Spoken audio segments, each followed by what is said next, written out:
Today's daf is daf Samach, round number 60, Lechvod Rosh Chodesh Tammuz. And we're up to Hani Tlase Kroi Badam Lomali, which you'll see approximately 12, 13 lines down from the top. And the Gemara wants to know, why do we need three different mi'utim, three different exclusions with regard to Dam Kodshim? We had three different drushos to exclude Dam Kodshim from. Number one, Me'ilah, and we had the pasuk Lachem. We had another miut from the word Lechaper, another one from the word Hu. Hani Trei Talsi Kroi Bedam Lomali. Why do we need these three different psukim to exclude Dam? And we had a machlokas back on Daf Nun Tesam and Beis, which pasuk would be Memai Dam Kodshim from Me'ilah, and it could be Lachem, it could be Lechaper, it could be Hu. Now the Gemara wants to clarify, what do you do according to each shita with the other pasuk? So Chad Le'Me'ute, we need one pasuk to exclude Dam Kodshim min Nosar. That means that if he ate the dam of a carbon which was left over past its allotted time period, he's not chayav for nosar. He's only chayav for dam. Bechad, we need another pasuk, l'me'ute mi me'ilah, to exclude dam kodshim from me'ilah. And third, chad l'me'ute mituma, which means that dam kodshim is excluded if he ate dam kodshim when he was in a state of tuma, which is called tumas haguf. He's not chayav for achilas kodshim b'tuma. Again, he's chayav for violating the Isur. And the Sfas Emes writes that l'chora, it would seem that these drachos were formulated respectively according to the various shitas that are brought in the Gemara above on Daf Nun Tesam Beis, Ula and Tebei Rabbi Shimon and Rabbi Yochanan. But everybody agrees that we would exclude Dam Kodshim from A, Me'ilah, B, Nosar, and C, Tuma. The machlokas is which pasuk is going to exclude Me'ilah. Is it going to be Lachem, Lechaper, or Hu? And the other two extra mi'utim, after you've decided which of the three you're going to use to exclude Dam Kodshim and Me'ilah, they are going to exclude Dam Kodshim from Nosar or for Tum. Now the Gemara adds Avol mipigul lo tzarich lemutei kra. What happens in a case where the Kohen who does any of the avodos and he has in mind chutz l'zmano and the basar of chutz l'zmano, whether he has in mind chutz l'zmano for the zriko or the aktar seiburim or the achilas habasar, that creates pigul. And if somebody eats from the basar, he's chayv kares. In a machshav of chutz l'mkomo, that's also a kind of pigul, but it's a secondary pigul, and it only generates an Isur lav without a chiyuv kares. So all this is explained by the Gemara in Masechet Zvachim. So now what happens with dam kodshim, the dam of the carbon, Boker Tov, Chodesh Tov, as far as pigul is concerned? The Gemara now establishes that dam kodshim is certainly, without a doubt, we don't even need pasuk for that, excluded from pigul. So if he ate the dam of a carbon shed nispagel, then he's not chayav for pigul.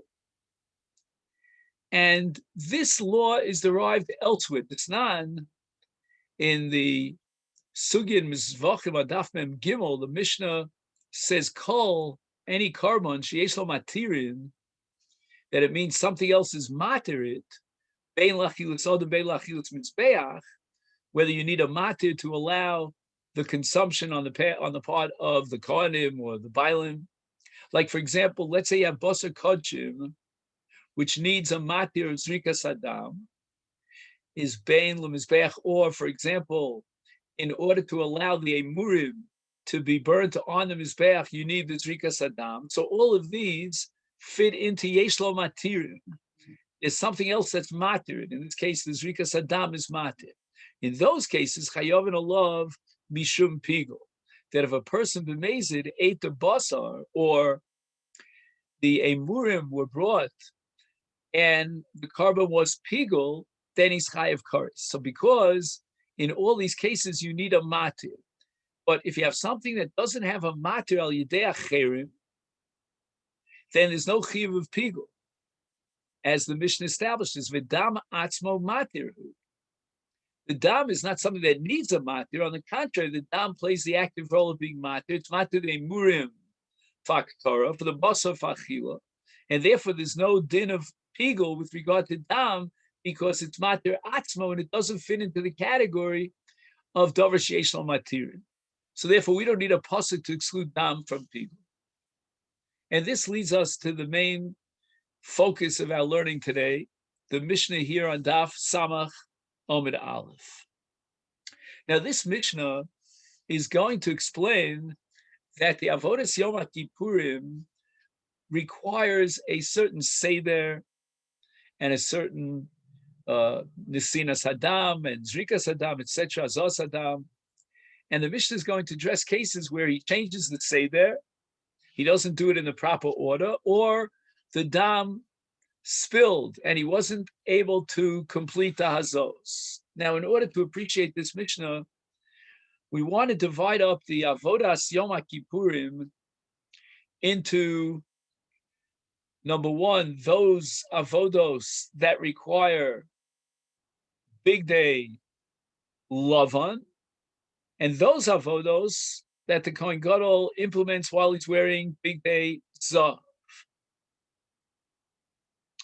So, for example, the day of Yom Kippur begins with the Kohen Gadol wearing big day zav, and he shechs the tamid in the azara. Then he does the Ktoras Shachris, Hatovas Haneret Shachris, all this is in the Heichal. Then he's makter the Evarim of the Tamid with the Mincha and the Nesachim, all this in the Azara. And then he's makriv the par and the 7 kvasim for Ola with its Minchos. All this is going on in the Azara. And all this is going on while the Kohen Gadol is wearing big day zav. Now we have another category, and these are the avodos that require big day lavan. Now, with regard to big day lavan, we subdivide into the following categories. Number one, big day lavan bifnim, meaning in the Kodesh Kadoshim, and big day lavan bachutz, outside the Kodesh Kadoshim. So, for example, the Kohen Gadol will put on his big day lavan for the first time and recite vidui on the par, on his par, on behalf of himself and his family. All this takes place in the Azara, not in the Kodesh Kadoshim. And he's wearing big day lavan. Number two, he does the Hagrola, the lottery of the two Se'irim, again in the Azara. Then he goes back to his par for a second vidui on behalf of his colleagues, Echav HaKonim, and that also in the Azara. Then he does the Shchit of his par in the Azara. Then he does the Chatias Gecholim. He goes up to the Mizbeach HaChitzon, so again he's in the Azara, and he separates the Gecholim, etc., etc. So all this is big day lavan, but outside of the Kodesh Kadosh. And the last of this seder in the Azara, in big day lavan, is what's called chafinas haktoris, which means that he scoops up the ketoris in his two hands.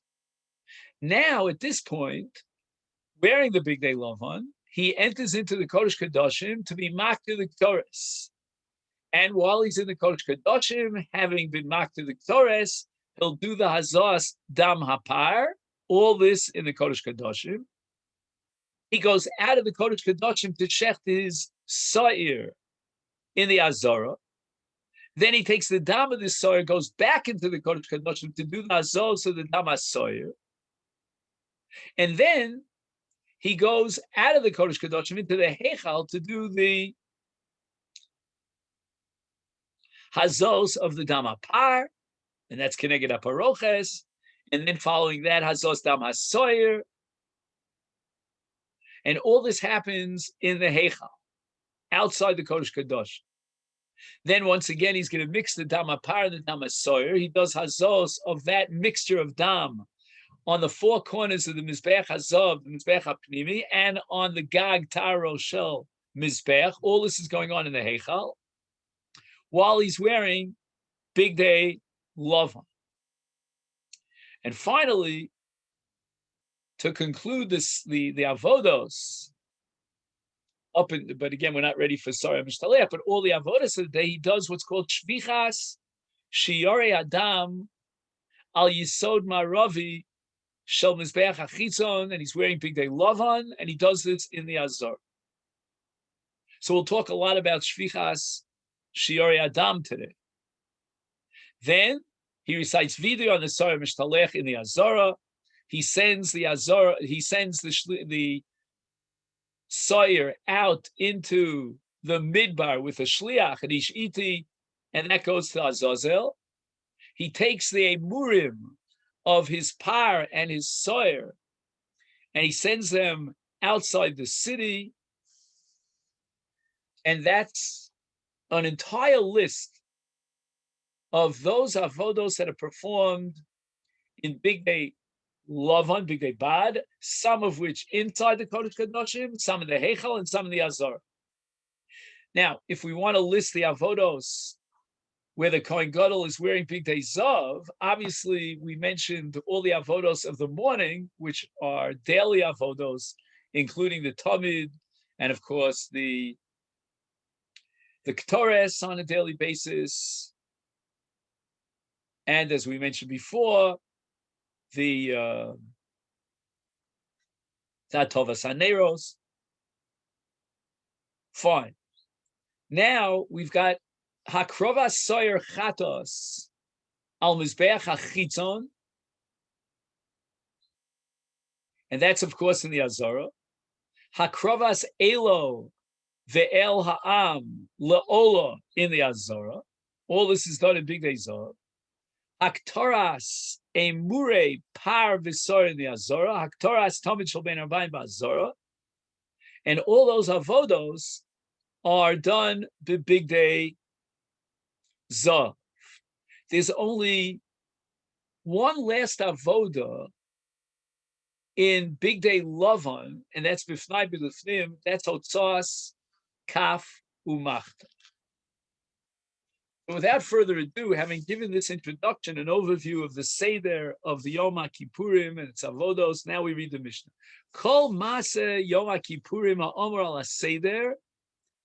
All of these avodos that we mentioned that require a certain order, in Hikdim, if the Kohen Gadol was makdim es hama'uchar, as we say in Hebrew, ma'aseh lechavero lo asel v'lo klum. In other words, that action, which should have been performed first, and instead he was mocked in something, that has to be re-performed. It has to be performed the second time. Why? Because he changed the Seder. And the Mishnah specifies, for example, Hikdim Dam Hasoyer Lidam Apar. Right, we require the azos of the dam hasoyer, and only afterwards the azos of the dam apar. Is yachzor v'yazeh midam hasoyer. So the hazos of the dam apar are fine; he was magged in them, but the hazos of the dam hasoyer has to be repeated because he was magged in the dam hasoyer before the dam apar. So now he needs to do another round of Hazos Damasoyer in its order. So he's going to repeat the Hazos Damasoyer after he does, he already did the Hazos Damapar, but he's not going to rely on the Hazos of the Damasoyer before the Damapar, but only afterwards he's going to have to redo the Hazos Damasoyer. Now the Mishnah does not say that he has to shech the Soyer. After all, he should have finished with the Hazos Dam Hapar before the Shechita. Let's go back to the Seder that we mentioned earlier.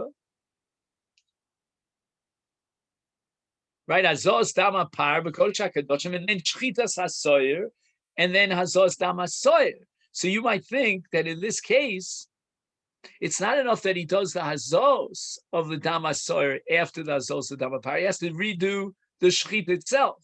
But the Mishnah says no. All he has to do is hazos dam hasoyer, even though the shechita was implemented before the hazos hapar. Otherwise, the Mishnah should have said lo asa klum, like it did in the Reisha, lo asa lo klum. So the implication is that he doesn't have to redo the shechita, he just has to redo the hazah. Now the Mishnah addresses the case of shfichas hadam. He's in the middle of the process of hazos, and the dam spilled. Im ad shelo gomeras hamatonos shebifnim. With regard to the hazos inside the Kodesh Kadoshim, which are the hazos of the dam hapar and the dam hasoyer, nishpach hadam yavi dam acher. Now, in this case, yavi dam acher, if it's nishpach, there's no dam left. I mean, if part of the dam spilled, then he could do the matonos with the remainder, the balance of the dam. But rather, everything got spilled. So in this case, he's going to certainly need a new shechita of the par or the soyer in order to set up a possibility of hazos. The yachzor betchila. Now you might want to ask, okay, he did, let's say, 3 hazos. He needs 7 hazos.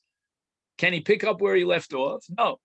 Yachzor betchila. He has to start from the entire seder hazos. It's a little reminiscent of shofar, that sometimes you make a mistake in the shofar, you have to go back to the beginning of the seder of tashrat, and so forth. Mibifnim, in the Kodesh Kadoshim, and v'chein behechal. The same thing applies if nishbach hadam in the middle of the azos in the hechal. He's got to begin from the beginning of the seder, but again, he doesn't have to go back if he made a mistake in and lost, or the dam spilled in the lamazogin in the hechal. For the azos and the hechal, he doesn't have to now go back and do the azos in the Kodesh Kadoshim again. That he doesn't have to do. V'chein shebemizbach hazav, the same din applies if during the course of the hazos on the mizbach hazav, whether it be on the 4 chronos or whether it be on the taro shel mizbeach, in all these cases, he doesn't have to go back and do the hazah in the Kodesh Kadoshim, or the hazah in the heichal of the paroches, but rather he does the beginning of the seder of the hazos on the mizbach hazah. So it means the Mishnah is establishing separate mechaprim, separate kaparos. There's one set of kaparos for the hazos inside the Kodesh Kadoshim, and that's called a seder. Of course, that's one entity of Hazos in the Kodesh Kadoshim. There's another entity that's called Hazos in the Heichal, which doesn't have any impact in the case of Nishbach Adam on Hazos inside the Kodesh Kadoshim. And then he has a third Seder, a third set or a unit of Hazos on the Mizbeach Hazav. That also is a separate entity. Now, within the Mizbeach Hazav, as we said, and we learned in great detail yesterday, we have both hazos or matono or nesinos, dam on the 4 chronos, and we have the hazos on the Torah shel mizbeach. It seems that those two are defined here as one indivisible set, and that's why the Mishnah used the term mizbach hazov. Kulam, the Mishnah explains why in each case you have to go back to the Seder Hazos. Kulam kapar b'fnei atzman. Each one of these sedarim is a kapara. It's Hazos that are machaper, and therefore, when he completes one Seder, he achieves the kapara of that Seder. And if nishbach adam subsequently, he doesn't have to go back and do that Seder again. Rabbi Elazar, Rabbi Shimon Omrim, that if nishbach adam in the middle of hazos, and he did, let's say I gave the example of 3 hazos, then when he shechts the par or the soy, whatever the case may be, and he gets the dam, he now has to do the remaining balance of 4 hazos. He doesn't have to go back to the beginning of those hazos. Those hazos that he did before Nishbach are fully registered. That's the Mishnah. Now we're up to the Gemara. The Gemara is going to quote now Machlokas Tanoim as far as the din of Seder Havoda, when it's Miyakiv and when it's not Makiv on Yom Kippur. We learned in a Raisa. This is going to be a Machlokas between Rabbi Yehuda and Rabbi Nechemiah. Kol Maseh Yoma Kippurim Ha'Omer Al Seder Im Hiktiv Maseh Al Chaver Lo Asa Klum Rabbi Yehuda Emasai. When does this apply that the Lo Asa Lo Klum because he messed up on the Seder? That's only B'Dvarim Anasim, and here he has 2 conditions. Number 1, it's got to be Big Day Lavan, and it's got to be Bifnim in the Kodesh Kadosh. So, for example, the Azos Dam, which is Keneged Al Kapores, or the Aktoris Aktores. All this is done the Big Day Lavan Bifnim, Avol Dvarim Shenasim, the Big Day Lavan Mibachutz. Even if he requires Big Day Lavan, but he's doing it bachutz, and we gave a whole long list in our introduction, and we mentioned Vidui Rishon, and then Hagrola, and then Vidui Sheni, and then Shchitas Paro, and Chatias HaGecholim. All of those, and then Chafina, all of those are done bachutz in the Azara. In Big Day Lavan, says Rabbi Yehuda, the Seder is not Ma'akev, even though these avodas are done with Big Day Lavan, because they're done outside of the Kodesh Kadoshim. And according to Rashi Shita, the Rambam seems to disagree, but Rashi Shita is that anything that was done in the Heichal is also not included in this halacha of Hiktim Maisav L'Chavero Lo Asav Lo Klum. Adkan Shita of Rabbi Yehuda. Rabbi Nechemiah Omer, but Medvar Ma'murim, when do we say, and when do we apply the principle of him Hiktim Lo Asav Lo Klum? Bidvarim Anasim B'Big Day Lavan. Mein mi bifnim umein mi machutz. So anything that requires Big Day Lavan, it could be in the Heichal, it could be even in the Azara, but it requires Big Day Lavan, Seder is me'akiv. Avol Dvarim Anasim Big Day Zav mi machutz, which again, Big Day Zav by definition is bachutz on Yom Kippurim, is then it is Masha Asa Asli. There's no li'ikuva in the Seder. For example, we mentioned Hakrovas Elo Shel Kohen Gadol Elo Shel Ha'am. Those are not only bachutz, but they're also Big Day Zav. Here's where Rabbi Nechemiah concedes to Rabbi Yehuda that there's no din of Seder Ma'ak. Amar Rabbi Yochanan u'shneim mikra echad darshu. They both, Rabbi Yehuda and Rabbi Nechemiah, had the same pasuk in Parshas Achrimos, and they each took it in a slightly different direction. The pasuk says, "Vayisala zos lachem lechukas haolam lechaper al bnei Yisrael mikol chatosam achas bashana." So we have the word chukah, and we have the word achas bashana. The word chukah always tells me that this seder is ma'akiv. Chukah means it's ma'akiv, it's absolutely critical. And if you mess up, then you have to redo it. But the Torah qualifies it by saying it's got to be achas bashana. The avoda, which is achas bashana, that's unique to Yom Kippurim. And now Rabbi Yochanan is going to present the machlokes between Rabbi Yehuda and Rabbi Nechemiah in the light of this pasuk, how to interpret achas bashana. What's included under achas bashana?